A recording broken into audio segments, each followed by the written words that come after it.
고등학교 때 제가 전도를 참 열심히 했었어요. 그래서 저희 고등부에 저희 또래들이 많이 이렇게 모여서 예배를 했었는데, 제가 그 친구를 전도하다가 그 친구한테 마치 뭔가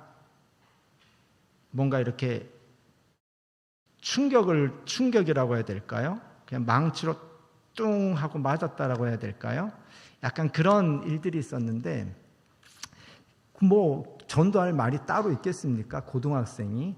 제가 주로 전도했던 말은 우리 교회 가자, 이런 말이었어요. 교회 가자 하니까, 제가 경상도 출신이니까 경상도 버전으로 그대로 해볼게요. 교회 가자. 하나님 있나? 하나님 있다. 보이도.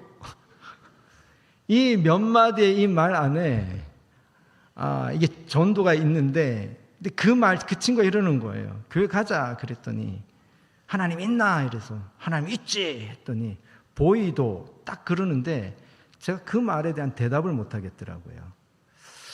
그러면서 그 친구의 이 이야기가 어쩌면 제가 신학을 하면서 이 대답을 내가 해줘야겠다. 왜냐하면 우리는 이미 교회 다니고 있고, 그 얘기는 우리는 그리스도인이고 하나님을 믿는 사람들이기 때문에 하나님이 존재하느냐 존재하지 않느냐는 더 이상 문제가 되지 않지만, 하나님을 알지 못하는 사람들, 교회 다니지 않는 분들에게는 하나님이 존재하느냐 존재하지 않느냐 그 자체가 이분들에게 굉장히 큰 중요한 질문이잖아요. 그럼 이 질문에 대해서 답을 해줘야 되겠다라는 그런 어떤 그 마음들을 가지게 된 사건이었습니다. 저희 딸이 그 대학에 가서 친구들이랑 토론을 했대요. 어떤 토론을 했냐면 신이 존재하느냐 존재하지 않느냐에 대한 토론을 했대요. 우리는 하나님이라고 표현을 하지만 이제 교회를 다니지 않는 분들은 신이라고 표현을 하죠. 그래서 제가 그 신 존재에 대해서 토론했다고 그러길래 제가 물어봤어요. 결론이 나더냐 했더니 결론이 날까요 안 날까요? 나지를 않죠. 그래서 의미 있는 토론은 했지만 소용없는 토론을 했다라고 제가 이야기를 했습니다. 이거는 결론이 나지를 않아요. 날 수가 없죠. 그런데 이 신 존재에 대해서, 하나님이 존재하느냐 존재하지 않느냐에 대해서 우리가 조금 정리해야 될 내용이 있을 것 같아요. 우리가 존재하지 않는다라고 결론을 맺으면 하나님이 존재하지 않는 걸까요? 우리의 결론과는 상관이 없잖아요. 우리의 결론과는 상관이 없이 하나님은 존재하시잖아요. 천국도 마찬가지고 지옥도 마찬가지지 않습니까? 내가 천국이 없다 그러면 천국이 없는 거고, 내가 천국이 있다 그러면 천국이 있는 건가요? 아니죠. 내 생각과 내 결론과는 상관이 없이 하나님은 존재하시고 천국은 존재하는 거죠. 그럼 문제는 뭘까요? 하나님이 계신데 하나님을 내가 알지를 못하는 거예요. 하나님을 알지를 못하니까 하나님을 알아뵙지를 못하는 거, 알아보지를 못하는 거죠. 하나님을 알아보지를 못하니까 하나님이 안 계신 거나 똑같은 거예요. 그러니까 정확한 질문은 이렇게 되는 거죠. 하나님이 존재하느냐 존재하지 않느냐가 중요한 것이 아니고 하나님을 우리가 어떻게 알 수 있느냐라는 거죠. 하나님을 알면 하나님이 존재하시는 걸 알게 되지만, 하나님을 모르면 하나님은 존재하지만 하나님을 알아보지 못하니까 하나님이 안 계신 걸로 여기는 거죠. 그러니까 우리에게 중요한 질문은 우리가 어떻게 하나님을 알 수 있을까인데요. 이것은 사실은 우리의 숙제가 아니라 감사하게도 누구의 숙제냐면 하나님의 숙제입니다. 왜냐하면 우리의 힘으로, 우리의 지식으로, 우리의 지혜로 하나님을 알 수 없기 때문입니다. 그래서 하나님은 우리가 하나님을 알 수 있도록 하나님이 지금까지 열심히 이 역사 속에서 또 우리의 삶 속에서 우리가 하나님을 알 수 있도록 하나님이 계속 뭐 하시냐면 열심히 말씀하시고 열심히 일하시고 열심히 우리 삶 가운데 개입해서 들어오셔서 우리가 하나님을 알 수 있도록 하나님이 지금 열심히 노력 중에 있다는 것. 이게 너무 감사한 거죠. 이 구조를 가지고 이 사마리아 여인과 예수님이 만난 이야기를 지금 몇 주째 계속 보고 있는데 이렇게 한번 볼 수 있을 것 같아요. 예수님이 낮 12시 우물가에 이 여인을 기다리고 있었습니다. 예수님이 누구죠? 우리는 결론을 가지고 있어요. 하나님의 아들이십니다. 우리의 구주가 되시고 우리의 그리스도가 되십니다. 라는 결론을 가지고 있어요. 그러나 이 여인은 이 예수님이 누군지 압니까? 모릅니까? 몰라요. 그러면 예수님이 이미 먼저 존재하고 있었습니다. 그렇지만 이 여인이 예수님을 모르기 때문에 예수님이 이 여인에게는 소용이 없는 거죠. 그래서 이 여인과 예수님의 이야기는 예수님이 지금 뭘 하고 싶은 거냐면 이 여인이 예수님이 누구인지를 알려주고 이 여인이 예수님을 알게 되는 것, 이것이 사실은 예수님이 이 여인을 기다리는 이유예요. 가만히 이야기 전체를 보면 한번 생각해 봅시다. 이 여인에게는 낮 12시 아무도 오지 않는 시간에 우물가, 아무도 오지 않는 곳에 혼자 지금 낮에 여기에 나왔다라는 것은 이 여인에게는 인생에 지금 고통이 있다라는 뜻이고, 근데 그 고통을 마을에 있기는 너무 힘이 드니까 마을 사람들의 눈을, 마을 사람들의 말을 피해서 지금 와 있는 거잖아요. 그럼 이 여인이 지금 힘들어요, 힘들지 않아요? 힘들다라는 걸 보여주지 않습니까? 근데 이 여인이 지금 나중에 결론을 보면 남편의 문제도 해결되지 않았고 이 여인의 과거의 문제도 해결되지 않았고 마을 사람들의 소문의 문제도 해결되지 않았는데 이 여인이 기뻐하면서 마을로 들어가요. 그럼 뭔가 이 여인이 지금 뭔가 회복이 되었고 자유케 되었다라는 거잖아요. 근데 이 예수님과 이 여인의 이야기를, 대화를 가만히, 오늘 본문을 가만히 보면 특별한 눈에 띄는 기적이 있었습니까? 없었습니까? 기적이 없었어요.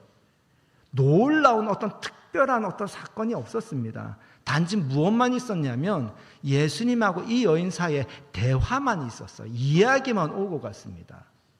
근데 이 이야기가 무엇이었길래 이 여인이 남편도 변하지 않았고 과거도 변하지 않고 마을 사람도 변하지 않은데 이 여인이 기쁨으로 이 마을에 다시 들어갈 수 있었을까요? 대화만 했을 뿐인데.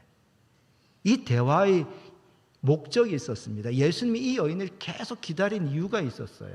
그게 뭐냐면 이 여인이 예수님이 누구인지를 알게 되는 것. 이거를 예수님이 기다리고 있었고 이 대화의 목적은 예수님이 이 여인 하여금 예수님이 누구인지 알게 하는 것, 이것이 예수님이 이 대화를 통해서 이루고자 하는 목적이었죠.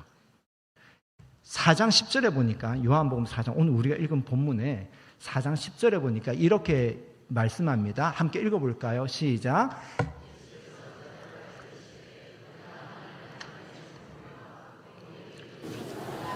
누구인 줄 알았더라면 내가 그에게 구하였을 것이요 그가 생수를 내게 해주시리라. 누구인 줄 알았더라면, 내게 물 좀 달라 하는 이가 누구인 줄 알았더라면, 즉 예수님은 이미 존재하고 있었습니다. 그런데 예수님이 누구인지를 모르면 이거는 존재하지 않는 거나 똑같아요. 근데 예수님이 누구인지를 알면 예수님의 존재가 다르게 다가오는 거죠. 그래서 예수님은 이 여인에게 내가 누구인지, 너에게 물 좀 달라고 하는 내가 누구인지를 알게 하기 위해서 기다리고 말을 걸기 시작했던 겁니다. 실제로 이 여인에게 예수님은요, 처음 대화에서 그래요. 처음 봤을 때 이 여인은 예수님을 누구로 봤습니까?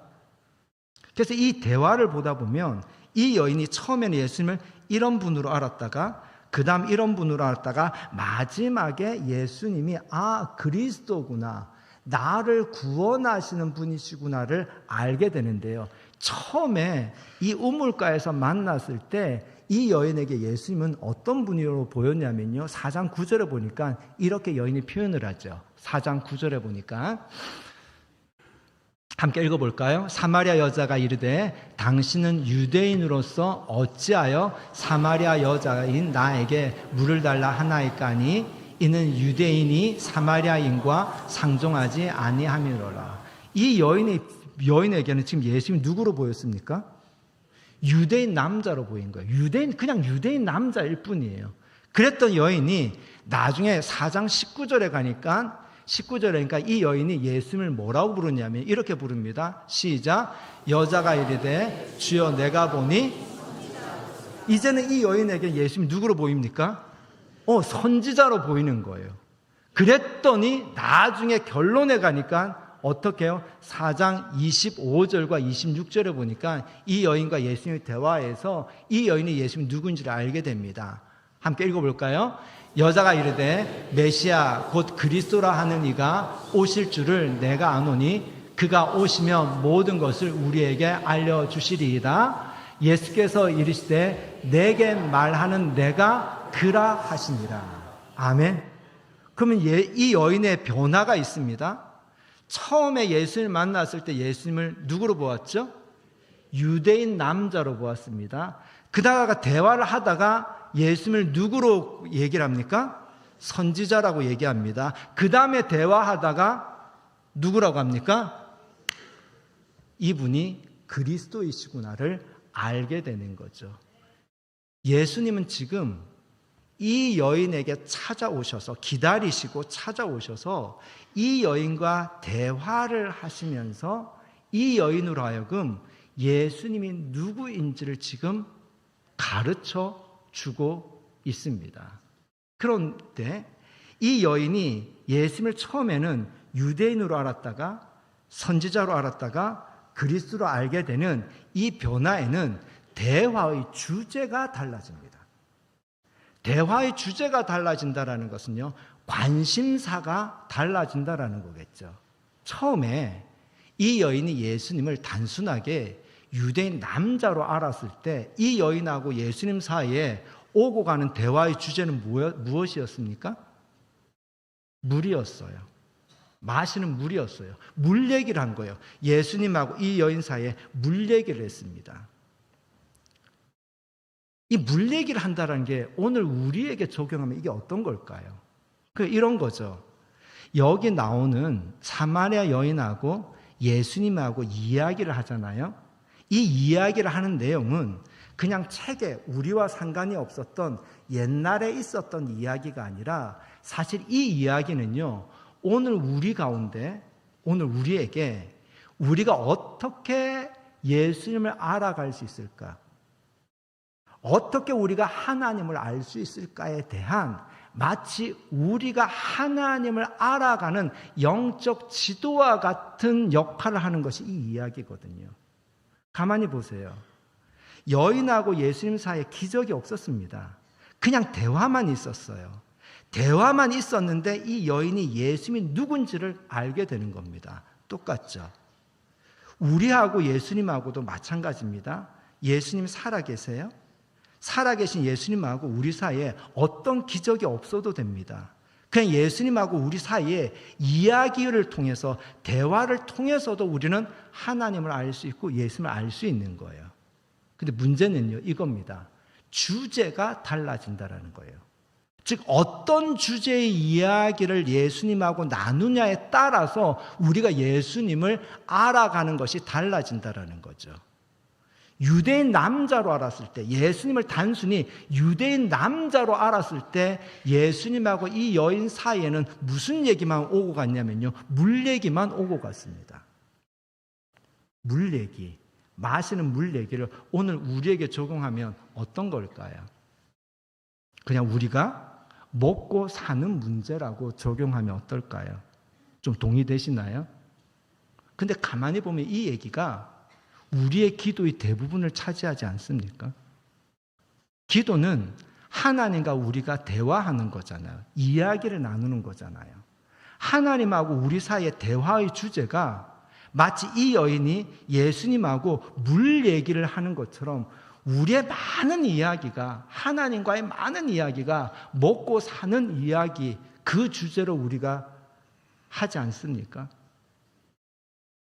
이 먹고 사는 문제에 대해서 하나님은 절대로 필요 없다거나 하찮다거나 한 적이 한 번도 없습니다. 우리가 먹고 사는 문제에 대해서 하나님은요, 오히려 그것이 하나님의 책임이라고 할 정도로 이것은 굉장히 중하게 여겼습니다. 마태복음 6장에 보면요, 이런 이야기가 나오죠. 예수님이 이렇게 말씀하십니다. 무엇을 먹을까? 무엇을 마실까? 무엇을 입을까? 염려하지 말라고 하는데, 그것을 염려하지 말라는 것은 그것이 저차원이다. 그거를 염려하는 것은 저차원의 신앙이다. 필요 없다. 이렇게 예수님이 얘기하지 않으셨습니다. 오히려요, 이것이 얼마나 중한지를 얘기했습니다. 먹고 사는 것, 무엇을 먹을까, 무엇을 마실까, 무엇을 입을까, 이것을 염려하지 말아야 되는 이유는 무엇이냐면 그것이 있어야 할 줄을 하늘 아버지가 다 아시느니라. 그건 누구가 먼저 걱정하는 걸까요? 하나님, 하늘 아버지가 먼저 걱정하는 거고, 누가 먼저 준비하는 걸까요? 하늘 아버지가 먼저 준비하는 거라는 거예요. 차원을 바꾼 거죠. 이것은 하나님의 일이다. 너의 일이 아니라 하나님의 일이다라고, 이 먹고 사는 문제가 얼마나 하나님이 우리에게 하시고자 하는 중요한 일인지를 말씀해 주셨던 것처럼, 이 먹고 사는 이야기를 하는 것은 절대로 필요 없거나 하찮은 저차원의 문제가 아니라는 겁니다. 문제는 이거죠. 하나님하고 우리 사이에 먹고 사는 문제 이야기를 계속 한다고 해서 문제는 우리가 하나님을 알게 되냐라는 거예요. 결론은 그 이야기를 해가지고는 하나님을 알 수 없다라는 겁니다.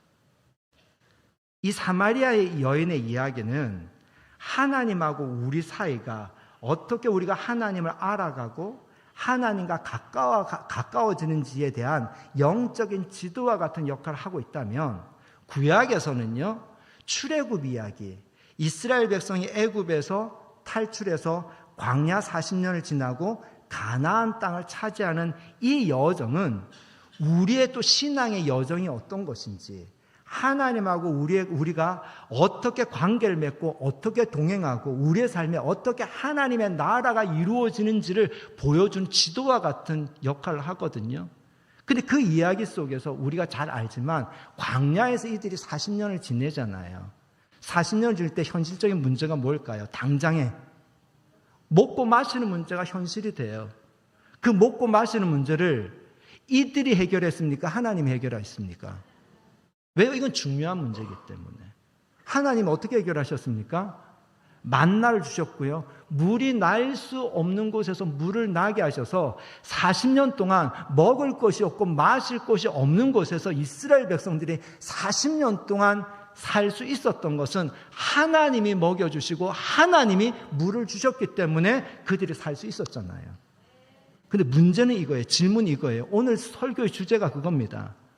하나님 우리가 어떻게 알 수 있을까? 먹고 사는 문제. 그래서 이스라엘 백성들이 광야에서 만나를 먹고 그리고 바위에서 물을 나게 하는 이 물을 마셔서 하나님을 알게 됐나요?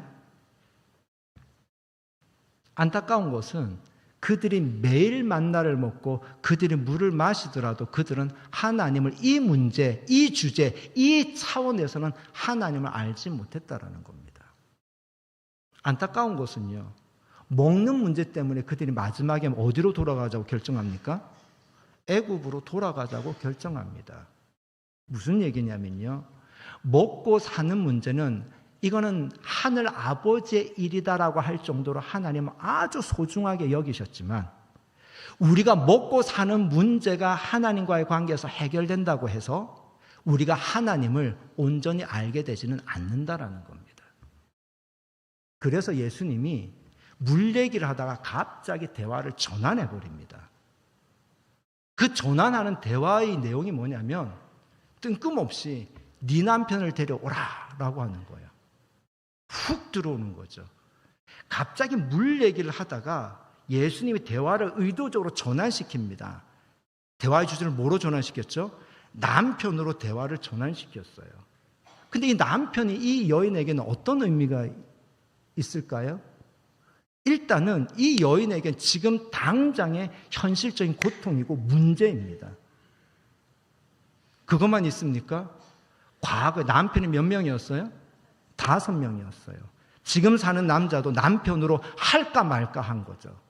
그러니까 이 남편이라는 이 존재 자체가 이 여인에게는 과거의 실패이고 후회이고 상처이고 아픔이죠. 그리고 지금 현재 뭡니까? 고통이고 미래에 대한 불안과 두려움입니다. 그러면 예수님이 네 남편을 데려오라 라고 했을 때 이 예수님이 이 이야기를 통해서 무엇을 얘기하고 싶을까요? 이 여인하고 무엇을 얘기하고 싶을까요? 예수님이 남편을 데려오라는 얘기는요, 나 너하고 이제 먹고 사는 문제, 물 얘기를 하고 싶지 않아. 물 얘기 말고, 먹고 사는 문제 얘기 말고 난 네 얘기를 듣고 싶어. 네 얘기를 해봐. 물 얘기는 주변의 조건이죠. 주변의 환경이죠. 이 조건과 환경에 대한 이야기를 하지 말고 네 얘기를 난 듣고 싶어. 너 뭐가 두렵니? 너 뭘 숨기고 있지? 너 왜 여기로 나왔어? 너 어떻게 살아왔니? 너 네 이야기 좀 해봐. 예수님이 남편을 데려오라는 것은요, 예수님은 내 얘기를 듣고 싶은 거예요. 내 이야기를 듣고 싶은 거예요. 그래, 이 관점을 한번 가만히 생각해 봅시다. 기도는 하나님과 우리가 대화하는 거잖아요. 여러분, 기도할 때 여러분의 이야기를 합니까? 기도할 때 여러분의 이야기를 하는 것이 굉장히 낯설지는 않습니까? 하나님께 여러분의 이야기를 하는 것에 있어서 여러분은 미숙하지 않습니까? 여러분은 하나님이 여러분에게 여러분의 이야기를 듣고 싶다 할 때 여러분은 하나님께 여러분의 어떤 이야기를 하겠습니까? 왜 예수님이 네 남편을 데려오라 하면서 나는 네 이야기를 듣고 싶다. 여인아, 너는 어떤 사람이니? 너는 어떻게 살아왔니? 너는 그 속에서 어떤 생각을 하며 너는 어떤 것을 느끼며 그리고 너는 너 자신을 어떻게 바라보고 있니? 너는 네 인생을 어떻게 바라보고 있니? 나는 그 얘기를 듣고 싶어라고 지금 예수님이 네 남편을 데리고 오라고 그렇게 얘기를 하시는 거죠. 그런데 놀라운 것은요, 이 이야기가 사실은 이 여인이 예수님이 누구인지를 알아가게 되는 이야기의 시작이었다라는 겁니다. 무슨 얘기냐? 우리가 하나님을 아는 길은요, 우리 자신을 아는 것이 하나님을 아는 길입니다. 우리가 우리 자신을 모르는 것은요, 하나님을 알 수가 없습니다. 하나님은 여기 있다, 저기 있다, 그렇게 존재하는 분이 아니고요. 그래서 제 친구처럼 보이도 했을 때 여기 있다라고 보여줄 수 있는 분이 아니라 오늘 이 이야기로 본다면요, 하나님은 어디에 계시냐면요, 우리의 이야기 속에 존재하고 계십니다. 우물가, 난 12시 우물가는요, 오늘 저와 여러분의 이야기를 의미합니다. 저와 여러분의 이야기 가운데 난 12시 우물가 같은 그런 이야기가 있습니까? 없습니까? 거기에 누가 먼저 기다리셨습니까? 예수님이 먼저 기다리셨습니다. 그곳에서 예수님은 물 이야기를 하고 싶은 것이 아니라 네 남편을 데려오라 하면서 우리의 이야기를 듣고 싶은 거죠. 그 이야기를 통해서 우리는 우리의 이야기를 그분에게 함을 통해서 우리는 그분이 누구인지를 알아가게 되는 겁니다. 누가복음 18장에 보면 두 사람이 성전에서 기도하는 내용이 나옵니다. 한 사람은요, 바리새인이고요. 한 사람은 세리입니다. 근데 바리새인은 성전 가까이 가서 고개를 들고 하나님께 뭔가 자신 있게 감사와 기쁨으로 막 기도하는 것 같아요.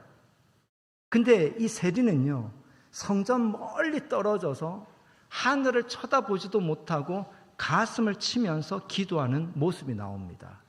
그리고 이 누가복음 17장에는요, 그 기도하는 내용이 나옵니다. 그 기도하는 모습을 누가 지켜보고 있냐면 뒤에서 예수님이 그 기도를 지켜보고 있어요. 그러면서 제자들에게 이 두 사람, 바리새인의 기도하고 이 세리의 기도 중에 누가 하나님이 이 기도를 들으셨을까? 누가 하나님이 누구의 기도를 의롭다고 여겼었을까? 이것을 제자들에게 묻습니다. 그리고 예수님이 제자들에게 그 결론을 말씀하시는 내용이 그 누가복음 18장 11절 이하에 나오는데요. 그 장면에서 바리새인이 하는 기도의 내용입니다. 바리새인이 어떻게 기도하는지 한번 읽어볼까요? 시작.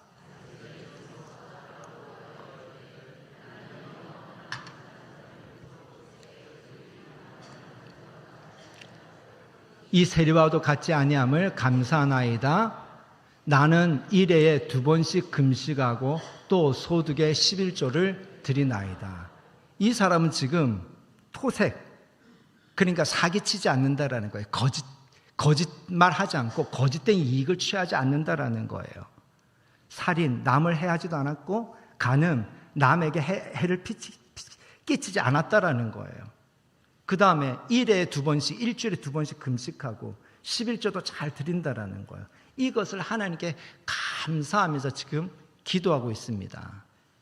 바리새인 자체는요, 그 당시에 사람들 중에 가장 종교적인 사람들, 율법에 가장 열심히 있는 사람들이었기 때문에 주변 일반 사람들에게 굉장히 존경받는 신앙인이었습니다. 이 존경받는 신앙인에 비하면 세리는요, 직업 자체가 죄를 짓는 직업이었고, 그래서 직업 자체가 소위 나쁜 직업이었습니다. 그래서 이 직업에 종사하는 이 세리는 사람 자체가 죄인이었고 사람 자체가 나쁘다라고 그렇게 낙인이 찍혀 있는 사람이었습니다. 근데 이 세리는 지금 하나님께 기도하는데요, 뭔가 내세울 것이 있어요, 없어요? 내세울 것이 없습니다. 내세울 것이 없이 그냥 하늘을 쳐다보지도 못하고 가슴을 치면서 나는 죄인입니다. 나를 불쌍히 여기소서라고 그렇게 기도를 했어요. 그 내용도 성경을 봐야 될까요? 함께 13절 시작. 세리는 멀리 서서 감히 눈을 들어 하늘을 쳐다보지도 못하고 다만 가슴을 치며 이르되 하나님이여 불쌍히 여기소서 나는 죄인으로소이다 하였느니라. 자, 이 두 사람이 기도했어요. 여러분, 하나님이 누구의 기도를 의롭다고 받으셨죠? 이 기도에 대해서 예수님이 이렇게 말씀하십니다. 그 다음 14절 시작. 내가 너에게 이르노니 이에 저 바리새인이 아니고 이 사람이 의롭다 하심을 받고 그의 집으로 내려갔느니라. 무릇 자기를 높이는 자는 낮아지고 자기를 낮추는 자는 높아지리라. 여기서 봅시다. 예수님이 결론처럼 하시는 말씀이 있어요.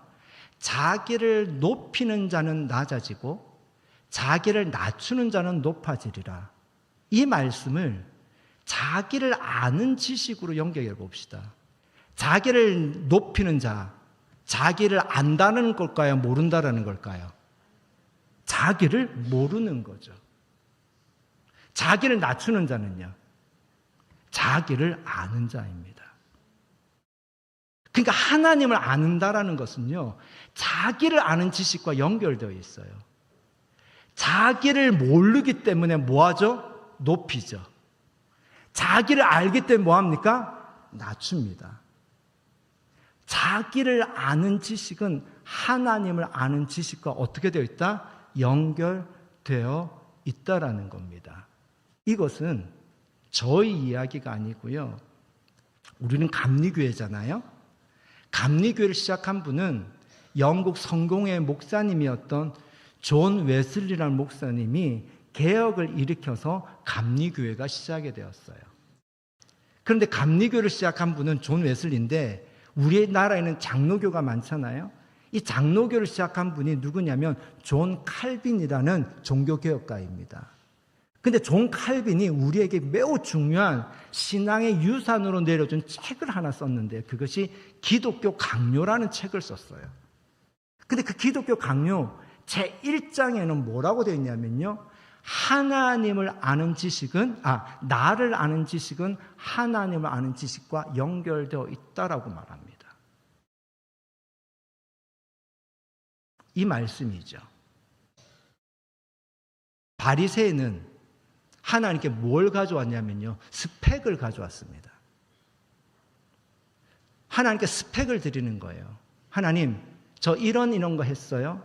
저 이런 사람이야 라고 스펙을 드렸어요. 근데 바리새인은요. 자기의 스토리를 이야기하는 겁니다. 스펙이 자기를 아는 게 아니고요. 스토리가 자기를 아는 거죠.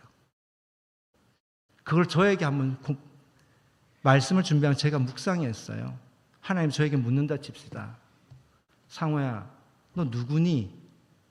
넌 누구냐고 했을 때 제가 저 횡성교회 담임 목사예요 라고 그러면 하나님 뭐라고 그랬을까요? 그거는 네가 위임받은 직임이고 너 누구냐고. 너 어떤 사람이냐고. 저 목사예요. 아니, 그거는 너의 직분이고 너 어떻게 살아왔니? 하나님이 저에게 묻는 것은 스토리를 묻는 것이지 스펙을 묻는 게 아니라는 거예요.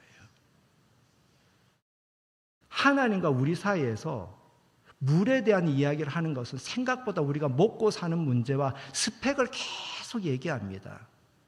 근데 그거를 통해서 하나님이 은혜를 주셔서 복을 주셔서 우리가 먹고 사는 문제도 때로 해결되기도 하고 우리의 스펙이 좋아질 수는 있지만 정확하게 얘기해서 하나님을 알아가는 지식을 얻을 수는 없습니다.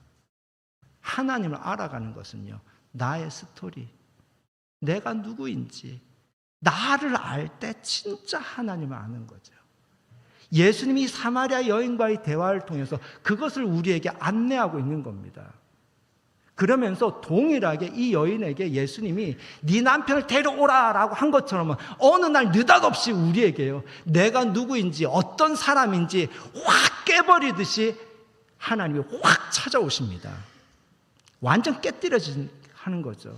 우리가 가졌던 스펙들 아무 소용이 없구나. 아무 소용이 없구나. 하나님 앞에서 아무 소용이 없구나. 확 깨뜨려지십니다. 그러고 묻죠. 너 누구니? 너 누구니? 라고 하나님이 느닷없이 찾아오십니다. 그때가 우리에게 보이는 외적 조건과 환경의 위기일 수는 있지만 그때 비로소 우리는요, 마치 커튼이 쫙 열리듯이 하나님이 어떤 분인지 알게 되는 빛이 들어오는 순간입니다.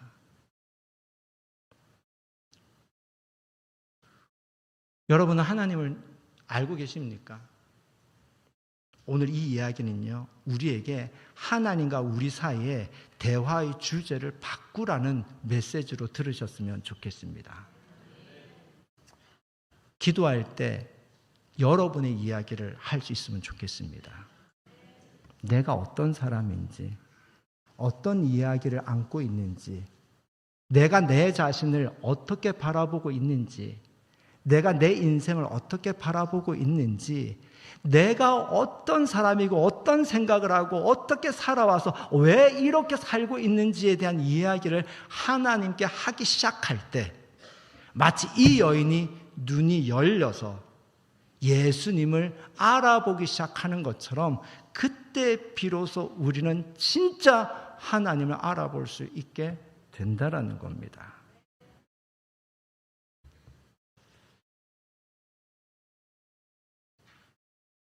나를 아는 것, 내가 어떤 사람인지, 내가 어떤 생각을 하며 살아가는 사람인지, 그리고 내가 어떤 이야기를 안고 있는지, 이 안에 사실 하나님을 아는 길이 있습니다. 더 정확하게 얘기하냐면 하나님은 여기 있다, 저기 있다, 그래서 보여도 해서 보여줄 수 있게 존재하시는 것이 아니라 오늘 이 말씀처럼 내 이야기, 내 이야기 속에 이미 그분이 계십니다. 그래서 난 12시 우물가 같은 나의 이야기를 그분에게 하기 시작할 때 이미 나의 이야기 속에 계신 그분이 나의 구주, 나의 그리스도임을 우리는 알게 되고 알아뵙게 되고 그리고 그분과 함께 살아가게 됩니다. 남편은 변하지 않았습니다. 과거도 변하지 않았습니다. 마을 사람들의 소문도 변하지 않았습니다. 근데 이 여인이 예수님을 알게 되었더니 자유케 되었습니다. 무슨 얘기일까요? 우리가 우리의 진짜 이야기를 그분께 하기 시작할 때, 우리의 진짜 이야기를 그분과 함께 나누기 시작할 때 우리는 그분을 알게 되고 기적이 없다 하더라도 그분을 알게 된 것만으로도 우리는 다시 우리의 일상으로 어떻게 해요? 자유함과 기쁨으로 살아갈 수 있다는 겁니다. 이 사마리아 여인의 성경 이야기가 책에 있는 이야기가 아니라 저와 여러분의 이야기가 되었으면 좋겠습니다. 오늘 말씀을 생각하면서 함께 묵상하면 좋겠는데요. 여러분은 여러분의 자신의 이야기를 하나님께 어떻게 하겠습니까? 여러분의 남편은 무엇입니까? 함께 이 시간 묵상하면서 예수님이 여러분에게 네 이야기를 해봐 라고 했을 때 그 이야기를 기도로 할 수 있는 저와 여러분이 되었으면 좋겠습니다. 먼저 계셨던 주님, 우리와 더불어서 진짜 우리의 이야기를 듣고 나누고 싶어 하셨던 주님, 어쩌면 우리는 너무 오랫동안 습관처럼 먹고 사는 이야기만, 우리의 스펙에 대한 이야기만 하느라고 정작 우리 이야기를 하나님께 하지 못했고, 그래서 우리가 하나님을 아는 것 같았지만 정작 우리 자신도 모르고 하나님도 몰랐음을 오늘 말씀을 통해서 다시 깨닫습니다. 우리의 이야기 속에 먼저 계신 하나님께 우리가 우리 자신에 대한 이야기를 기도로 할 수 있었으면 좋겠습니다.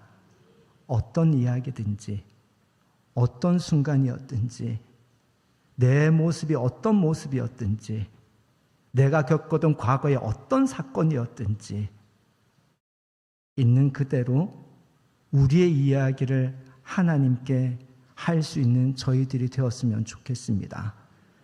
그래서 사마리아 여인이 예수님을 알아갔던 그 여정처럼 우리도 하나님을 더 깊이 알아가고, 그래서 사마리아 여인에게 과거도 남편도 마을의 소문도 달라지지 않았지만 그 여인이 얻었던 샘처럼 솟아나는 기쁨과 자유를 우리 역시 그렇게 누리며 살아가는 저희들이 되었으면 좋겠습니다.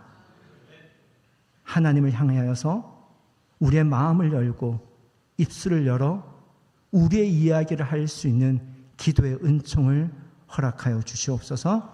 예수님의 이름으로 기도드렸습니다. 아멘.